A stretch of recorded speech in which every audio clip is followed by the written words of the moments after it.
Welcome back. This is part 6 out of 7 of how to actually change. In this video, I'm going to talk about sacrifice, the most necessary thing in order to change. You can't expect to change if you're still doing the same bullshit. You have to have a willingness to persist through change and make sacrifices. These sacrifices can come in all different shapes and forms. They can be friends, family, your relationship, your work, anything.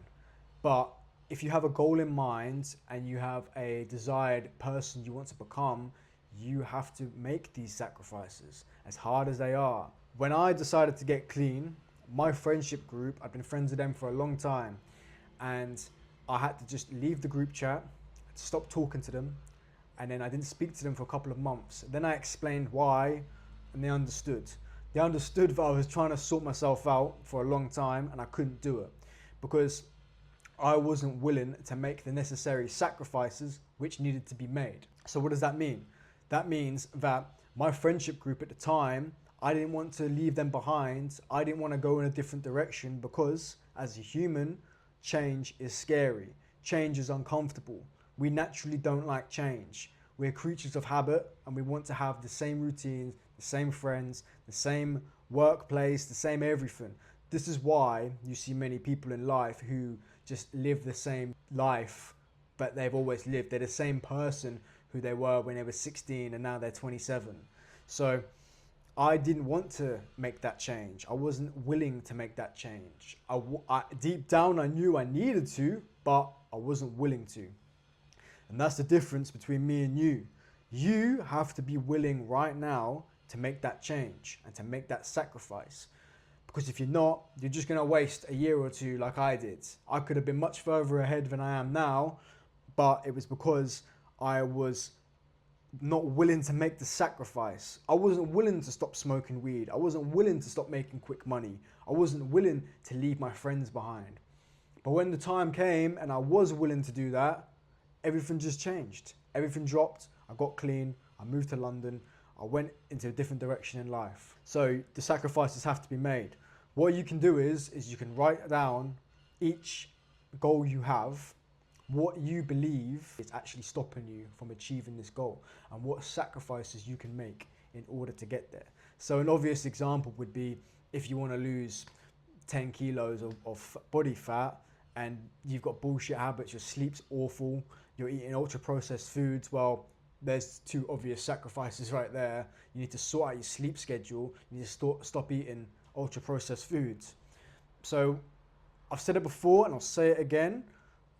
I'll keep on saying it for the rest of my life. Self-awareness is absolutely crucial when it comes to changing. If you can't develop the skill of self-awareness, then you can't actually change because you're not aware of your own behavior, your own thoughts, your own feelings, the own drive behind everything. So you need to develop self-awareness. This is why in this series I've given all these exercises of writing things down, and they may seem obvious, but with the self-awareness you're building a foundation, a strength in your mind, which when you catch yourself about to slip in the wrong direction, you can adjust and you can move in the correct direction. And that's the key behind self-awareness. Many ways to develop self-awareness, and I've given a few in these videos, and I will keep on talking about this. I'll keep on doing videos about self-awareness because it is so important. Make the sacrifice. Make the sacrifice and become the person you are destined to become. Until then, all your hopes, your dreams, your vision, everything, it's just a dream. That's all it is. Because until you do the hard work, and most people that don't do the hard work, you will not become that person. I'm not going to sugarcoat it. It's not easy. It's hard. It's very hard, in fact. But only the strong persist. If you want it that bad, if you're really tired of being this person, if you're really tired of being a piece of shit who feels shame all the time, who's frustrated at their body and their mind, then you will make them sacrifices, no matter the cost. If you need help with this, I do one-to-one coaching. You can apply in my bio. There's a link in there below. And I help men build systems which can actually help them change, build a stronger mind. My philosophy is once you have a strong mind, everything else falls in place. But the key is building that foundation, and that's building that strong mind. Once you build a strong mind for life, everything else gets easier. Your life gets easier, your relationships get easier, your training gets easier, your habits everything gets easier. And you can just do things with less resistance. If you're interested in that, the link is in my bio, as I said. And if you like these videos, please like, subscribe, please share them to someone who you feel like needs them. I'm trying to help as many men as I can. There's too many weak men out there, too many soft, undisciplined men. And I'll see you in the next one, which is putting everything together. It will be the full step-by-step guide on how to actually change. So get ready for that one.